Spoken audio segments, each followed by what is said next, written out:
여러분, 문재인 대통령이 지금까지 4차 재난지원금에 대해서는 조금 부정적으로 봤습니다마는 이제 그 마음이 바뀐 것으로 그렇게 해석되는 이야기가 나왔습니다.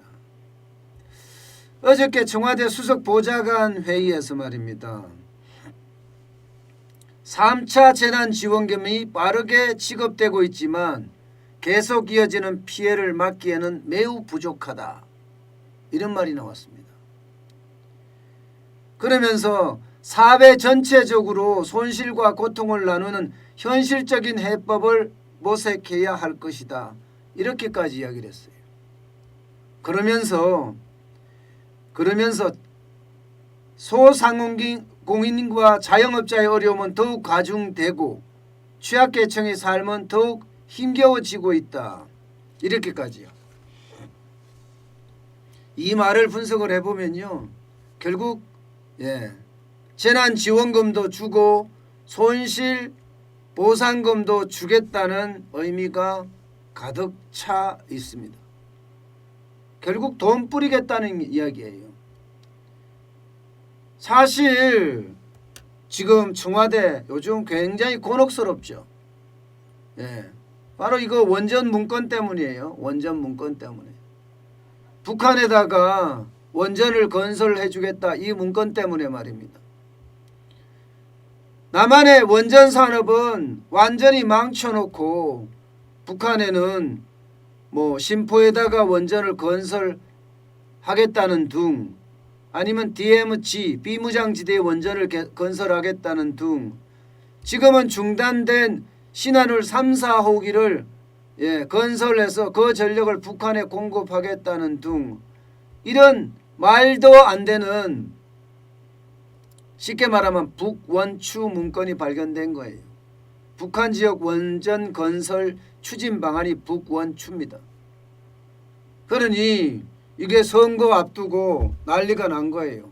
그야말로 우리 국민은 다 죽게 생겼는데 북한은 원전 건설해 주겠다. 원전업체 1차, 2차, 3차 업체들 어떻겠습니까? 최악이죠, 최악. 그러니까 제가 생각해서는 돈 뿌리는 걸 들고 나온 거예요. 여론도 악화됐죠. 게다가 지지율도 떨어지죠. 이렇게 가니까 레임덕으로 갈 수 있는 그런 가능성이 굉장히 많아졌습니다. 여기에다가 쉽게 말하면 원전 문건 삭제 사건이 터진 거예요. 게다가 북원추라는 북한 원전 건설 추진 방안이라는 내용까지 담겨 있는 그것들이 말입니다. 그러니 4월 7일에 재보선 선거, 서울시장, 부산시장을 포함한 보궐선거, 이거 이길 수가 없는 거야. 그런데 이미 작년 4월에 돈을 뿌리면 표를 많이 얻는다는 사실을 알았습니다. 그러니 재난지원금 뿌리겠다. 그것도 선거 전에 뿌리겠다. 규모도 엄청날 것으로 지금 예상이 되고 있습니다. 지금 현재까지는요. 1차 재난지원금이 14조 3천억 원 뿌렸잖아요. 2차 지원금이 7조 8천억 원 뿌렸습니다. 3차 지원금 지금 뿌리고 있는 중이에요. 2월 말이 돼도 안 끝날 거예요. 이게 9조 3천억 원 지금 뿌리고 있는 중이에요. 근데 이 와중에 4차 지원금에 대한 이야기가 나왔는 거예요. 그동안 문재인 대통령은요. 4차 지원금에 대해서 좀 부정적인 입장을 보였습니다. 지난 18일만 하더라도 신년 기자회견에서 4차 지원금을 말하기는 너무 이르다. 아니 너무 이르다 했는데 18일인데 오늘이 2월 2일이잖아요. 겨우 2주 지났나요? 2주 만에 이렇게 바꾸는 게 너무 이런 거예요? 이게 다급함의 표시라고 저는 보입니다.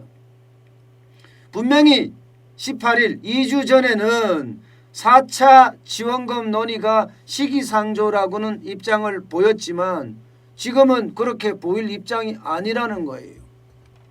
게다가 이미 1차 지원금이 14조 3천억 원을 뿌려봤습니다. 그런데 이게 표로 연결이 돼서 180석을 가져왔잖아요. 그런데 지금 2차, 3차를 겸하면서 이미 내성이 굉장히 강해졌습니다. 이제는 웬만한 지원금이라고 하더라도 이게 놀랄 거냐 안 놀랄 거냐 이걸 몰라. 그러면 지금 현재까지는 4차 전국민 재난지원금, 아마 선별 재난지원금, 저는 전국민 재난지원금이 될 것 같긴 한데요. 지금 현재까지는 10조 플러스 알파 뭐 이런 얘기가 나오지만 이거 이미 끝났는 것 같아요. 아마 역대 가장 큰 추경이 나오지 않을까 저는 그렇게 생각을 해요. 역대 가장 큰 추경. 왜냐하면 1차 때 14조 3천억 원을 뿌려서 180석을 얻었단 말입니다. 그런데 인이 베꼈기 때문에 적어도 20조 30조는 올라가야 합니다. 그래야지 내가 돈을 받는구나 이렇게 느낄 수가 있습니다. 그렇지 않으면 이게 돈 뿌려서 표 산다는 말밖에 안 듣거든요. 기왕 말 들을 거 그냥 왕창 뿌린다 이런 이야기도 나오잖아요. 이미 대통령이 이렇게 이야기를 하니까 더불어민주당에서는 법안 작업에 착수를 했습니다. 벌써. 적어도 20조에서 30조 규모의 어떤 추가 경정 예산, 추경을 편성하지 않겠느냐 이런 예산까지 나오고 있으면서요. 이미 정보를 아는 사람들은 다 울트라 추경이라고 이야기합니다. 슈퍼도 아니에요. 울트라 추경이다. 이런 말까지 지금 공공연하게 나오고 있습니다. 결국은 예상을 엄청 뿌린다는 이야기예요. 여기에다가 손실보상금에 대한 이야기도 지금 문재인 대통령이 이야기를 한 거예요. 지금까지 손실보상금에 대한 것도 사실 그렇게 많이 언급을 안 했습니다. 그런데 지금 민주당에서 사실 자영업자 내지는 이 코로나19로 손실을 입은 많은 국민, 자영업자, 기업들 다 포함해서 해준다고 이야기를 하니까 이것도 이제 곧 될 거라고 봅니다. 보시다시피 매출의 70% 지금 보상해준다 하는 형태로 지금 나오고 있거든요. 물론 소급 보상은 안 된다고 해요. 소급 보상은. 그러니까 작년에 일어났던 일은 이걸 보상을 못한다고 이야기를 합니다. 물론 자영업자들은 지금 소급 보상 해달라고 난리죠. 그 다음에 임대료나 임금 보상하는 것도 지금 방안으로 나와 있습니다. 이 예산이 무려 100조에 100조. 100조면 국방 예산 2배, 환경 예산의 10배입니다. 엄청난 예산이 들어갑니다. 그런데도 문재인 대통령은 이거 이야기가 나온 거예요. 이 이야기가. 그 말이 바로 그냥 간단하게 말하면 그런 거예요. 소상공인 자영업자의 어려움은 더욱 가중되고 이 표현에 바로 자영업자 손실 보상이 있는다는 거고요. 취약계층의 삶은 더욱 힘겨워지고 있다. 이 말은 이제 재난지원금을 뿌리겠다는 그런 이야기로 지금 보입니다. 어쨌든 대통령이 이렇게 현금을 살포해라, 재난지원금을 뿌려라 하는 이야기를 했다는 것은요. 결국은 속도가 굉장히 빨라지고 4월 7일이 여러분 4월 7일이 재보궐선거거든요. 그 전에 뿌리겠다는 겁니다. 근데 참 웃긴 건 여러분 생각을 해보세요. 4월 7일이잖아요. 그런데 지금 3차 재난지원금도 4월 7일까지 다 뿌려질까 싶어요. 다 뿌려질까 싶어요. 지금 2월 내내 뿌려도 다 못 뿌릴 거다 이렇게 예상을 하고 있는데 벌써 4차 재난지원금은 3월부터 또 뿌리겠다는 이야기 아니에요. 그러니 대통령의 재정 중독도 알아줄만 하죠. 결국은 국가 부채만 엄청나게 늘어난다는 이야기예요. 올해 추경을 안 했을 때 국가 부채가 956조입니다. GDP 대비하면 47.3%입니다. 이제 이런 거에 신경 안 써요. 이런 거에. 돈 뿌려서 권력만 쥐면 된다고 생각하는 게 더 현실적이기 때문에 나라 국고야 망가지든 말든 권력을 다시 재창출하면 끝이다. 이런 생각이 강한 거죠. 여러분 서울시장이라는 선거, 부산시장이라는 선거는요. 어째 보면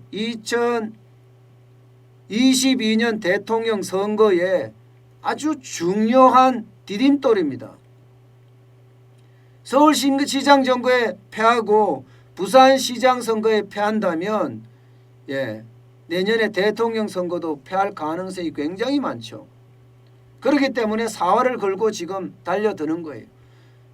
오죽했으면 국민의힘이 부산 가덕도 신공항에 대해서 찬성 입장을 밝혔죠. 김종인 비상대책위원장이. 그러면서 한일 해저터널도 뚫자 이 말까지 지금 꺼낸 상태예요. 그야말로 선거판이다 이렇게 보이는 겁니다. 이게 경제성을 따질 필요도 없어요. 표만 된다면 모두가 오케이입니다. 결국은 제가 말씀드렸다시피 올 1년 동안 우리 경제에는요. 선거판이 가장 큰 걸림돌이다. 자칫 잘못하면요. 우리가 그리스나 베네수엘라, 아르헨티나 이런 얘기 많이 하는데 그렇게 갈 가능성이 굉장히 큽니다. 선거, 특히 4월 재보궐선거나 내년 대통령 선거를 앞두고 여당이든 야당이든 돈 뿌리는 거 반대할 수 있는 사람 아무도 없어요. 나중에 그 공항을 사용하든 말든 상관없습니다. 가덕도 신공항은 이미 많은 사람들의 어떤 이야기가 된 거예요. 부산 사람들은 다 부울경은 다 좋아한다는 거 아니겠습니까? 사실 인천공항이 있고 그러면 내륙에 하나 큰 공항이 있으면 전부 다 이렇게 모여서 떠날 수 있는 그런 공항을 마련할 수도 있는데 가덕도까지 그것도 바다를 메워서 한다는데 참 답답하죠. 현실적으로 봐서는요. 내륙에 하나 큰 공항이 하나 생기면 뭐 충청도도 경상도도 전라도도 쉽게 갈 수 있는 곳에 생겨 있으면 좋을 거 아니에요. 비용도 줄이고. 근데 그런 거 상관없는 거예요. 그나마 가덕도 신공항은요. 신공항이잖아요. 그러다 보니까 건설 비용이 들어가면서 고용도 창출이 되고 뭔가 또 공항도 하나 선다. 이런 측면에서는요. 그나마 다행인 겁니다. 그냥 재난지원금 막 뿌리듯이 실업급여 막 뿌리듯이 뭐 이렇게 뿌리는 것보다야 몇백 배 낫죠. 왜?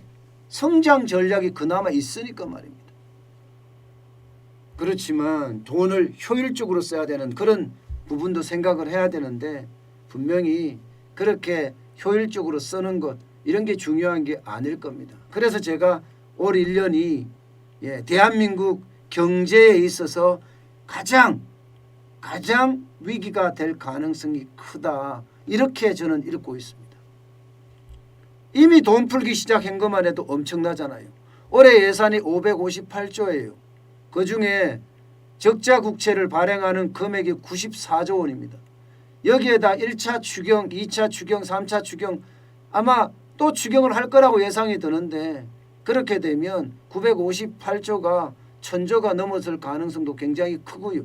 그렇게 됐을 때는 국가 부채에 대한 어떤 부담감이 점점 우리 경제를 짓누를 수도 있다. 저는 그렇게 보거든요. 지금 현재는 여론도 악화됐지. 대통령 지지율이 떨어졌지. 그러니 뭐 선택의 방법이 그거밖에 없다. 돈 뿌리는 것밖에. 그래야지 레임덕을 막을 수 있으니까. 뭐 그런 생각을 하는지도 모르겠습니다. 그 사이에 나라 국가는 거들났는 데다가 이제는 어떻게 하려고 하는지 잘 모르겠다 하는 생각이 들 정도입니다. 국간이라는 건 국간이 차 있을 때 행복한 거고요. 국간이 완전히 거들나 비어 있을 때는요. 당황스러운 거래요. 돈 버는 사람들 입장에서 생각해 보세요. 여러분 돈 버는 사람들은 힘들어서 돈을 벌었기 때문에 국간을 함부로 열지 않습니다. 꼭 필요할 때만 국간을 열어요. 지금 대한민국이 그렇게 해야 될 때 아닌가요? 경제 정책에 대한 위기 때문에도 그렇게 해야 될 뿐만 아니라 코로나19에 대한 어떤 경기 침체 때문에도 돈을 효율적으로 잘 써야 되는 그런 시대인데 좀 답답하죠. 이제 대통령도 돈 풀기, 현금 살포, 돈 뿌리기에 합류했다 이렇게 해석될 수 있는 부분입니다.